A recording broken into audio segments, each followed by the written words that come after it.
Hello दोस्तों। आज हम समझेंगे कि आरसीईपी क्या है और भारत ने इसको साइन क्यों नहीं किया। तो दोस्तों, आरसीईपी का फुल फॉर्म है रीजनल कॉम्प्रिहेंसिव इकोनॉमिक पार्टनरशिप और ये आज के डेट में विश्व का सबसे बड़ा फ्री ट्रेड एग्रीमेंट है, यानी कि मुक्त व्यापार समझौता है विश्व का। और इसमें जो है टोटल 15 कंट्री है, 10 आसियान के कंट्रीज हैं, plus China, Japan, south Korea, Australia और न्यूजीलैंड है। यह विश्व का 50% आबादी इंक्लूड करता है, साथ ही साथ विश्व का 30% जीडीपी इंक्लूड करता है। भारत भी पहले इसका सदस्य बनना चाहता था, लेकिन प्रेजेंट सर्कमस्टेंसेस को देखते हुए भारत ने इसको साइन करने से इनकार कर दिया है। तो हम समझते हैं कि ऐसा क्यों है। तो देखिए, फ्री ट्रेड एग्रीमेंट में क्या होता है कि जो मेंबर कंट्रीज हैं वो जो भी इस मेंबर कंट्री से, मान लीजिए कि चाइना जो है आरसीईपी का सदस्य है और जापान भी इसका सदस्य है, तो जापान जो भी उत्पाद भेजेगा चाइना के यहाँ, तो चाइना उस पर बहुत ज़्यादा शुल्क नहीं लगा सकता, बहुत ज़्यादा टैरिफ नहीं लगा सकता। ठीक है। और ऐसा क्यों किया गया है? क्योंकि आप जानते हैं कि विश्व जो है ड्रिवन बाय दो मेन पावर है।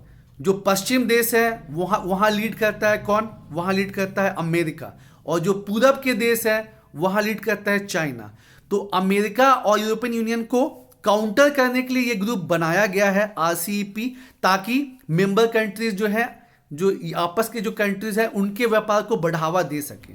विश्व व्यापार को संचालन करने के लिए बना था डब्ल्यूटीओ, विश्व व्यापार संगठन, लेकिन वो फेल साबित हुआ। तो उसके फेल होने के बाद क्या हुआ कि अलग अलग मतलब ट्रेड ग्रुप, ट्रेड ब्लॉक बनने लगे।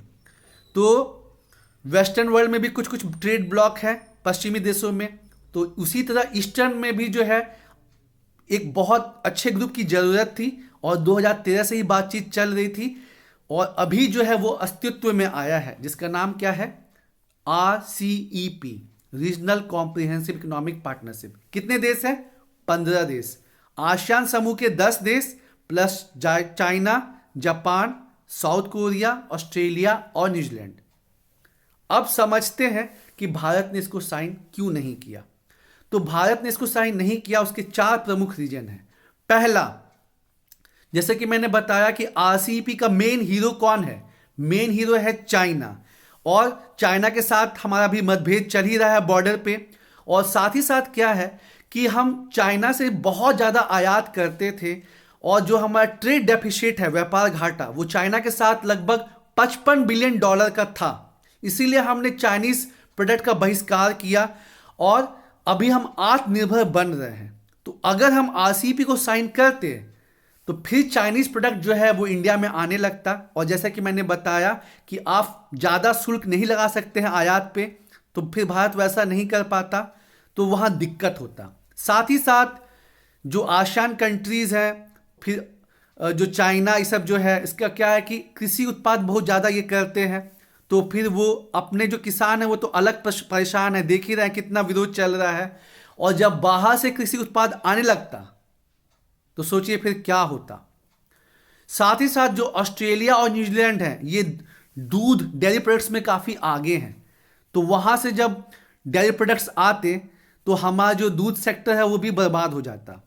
तो ये कारण रहा कि पहला तो चाइना को काउंटर करना था, दूसरा कि टैरिफ ज़्यादा नहीं लगा पाते तो फिर मतलब सस्ता आयात आता, फिर और दिक्कत होता।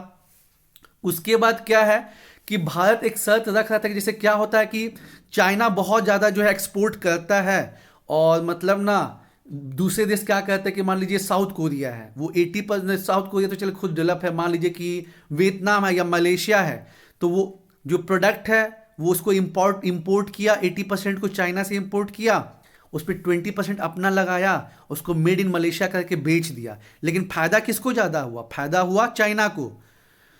तो भारत बहुत एडमेंट था कि जो कंट्री ऑफ मतलब ओरिजिन कंट्री है ना, जहाँ से मेन उत्पाद बना है, वो क्लियर हो, लेकिन 10 कंट्रीज जो है उसको अपोज कर दिए। तो ये ओरिजिन को लेके भी ना, कि ओरिजिन कंट्री को बताया जाए कि आप मेनली जो है प्रोडक्ट्स का कहाँ पे लगा है, तो इसको लेके भी काफ़ी प्रॉब्लम हो गया। भारत ने ये बात रखी थी लेकिन जो उसको इनकार कर दिया गया। उसके बाद जो टैरिफ का बेस ईयर रखा गया 2014, उसको भी लेके भारत को काफी आपत्ति थी। तो इन्हीं सब रीजन की वजह से इंडिया ने लास्ट मोमेंट पे आरसीईपी को साइन करने से इनकार कर दिया। और देखिए, ऐसा नहीं आप कह सकते कि 100% मतलब ये भारत के अगेंस्ट था। भारत को 30% फायदा भी होता, क्योंकि भारत को भी उतना ही बड़ा मार्केट मिलता, लेकिन 70% घाटा होता। तो ओवरऑल आप देखेंगे ना, तो भारत को घाटा ही होता, क्योंकि 100 में से अगर 70 आपको घाटा हो रहा है तो फिर वो घाटा ही है। 30% फायदा के लिए जाना पे फिर फायदा नहीं है। और जो ऐसे हम आत्मनिर्भर बनने का सोच रहे हैं, हम चाह रहे हैं कि अपने उद्योग को खड़ा करें, क्योंकि आप जानते होंगे कि जो भारतीय अर्थव्यवस्था है उसकी एक गजब का ना विषमता है, ठीक है, कॉन्ट्राडिक्शन है। क्या हर देश में क्या होता है कि पहले प्राथमिक सेक्टर डेवलप करता है, कृषि क्षेत्र, उसके बाद इंडस्ट्री करता है, और तब जाके सर्विस सेक्टर डेवलप करता है। लेकिन भारत में जब 1991 में एलपीजी रिफॉर्म आया, ठीक है, निजीकरण, उदारीकरण, वैश्वीकरण वाला जो चला, तो क्या हो गया कि मतलब कृषि सेक्टर के बाद इंडस्ट्री का डेवलपमेंट नहीं हुआ, क्योंकि इंडस्ट्रियल सेक्टर में आपको अलग अलग परमिशन चाहिए था। और जो सर्विस सेक्टर है, बैंकिंग, आईटी इंडस्ट्री, ये सब जो है वो ज़्यादा बढ़ गया। तो इसकी वजह से क्या दिक्कत क्रिएट हुआ कि ना सर्विस सेक्टर में अच्छा एजुकेशन चाहिए, तभी आप बैंकिंग सेक्टर, आईटी सेक्टर सब में जा सकते हैं।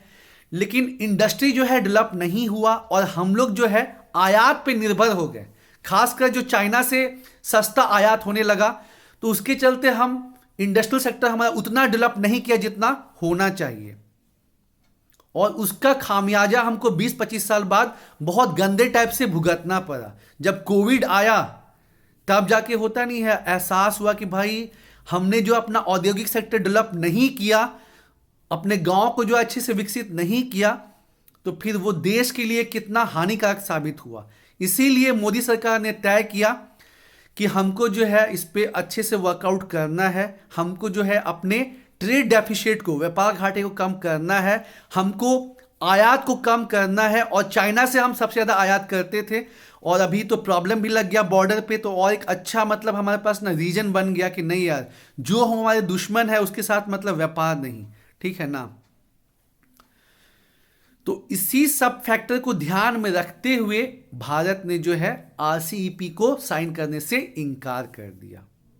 तो दोस्तों, उम्मीद है आपको ये समझ में आया होगा कि आरसीईपी क्या है। आरसीईपी का फुल फॉर्म है रीजनल कॉम्प्रिहेंसिव इकोनॉमिक पार्टनरशिप।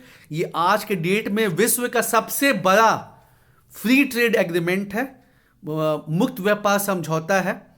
उसके बाद जो है इसमें 15 कंट्री हैं, जिसमें आसियान ग्रुप के 10 देश plus China, Japan, south Korea, Australia और न्यूजीलैंड है। ये विश्व के 50% आबादी और 30% जीडीपी को दर्शाता है, ठीक है। और भारत जो है अपने फैक्टर्स को देखते हुए कि भारत को इसको अगर भारत ज्वाइन करता तो 70% घाटा ही होता और मात्र 30% फायदा होता। तो ये सब चीज़ को देखते हुए भारत ने इसको साइन करने से इनकार कर दिया है।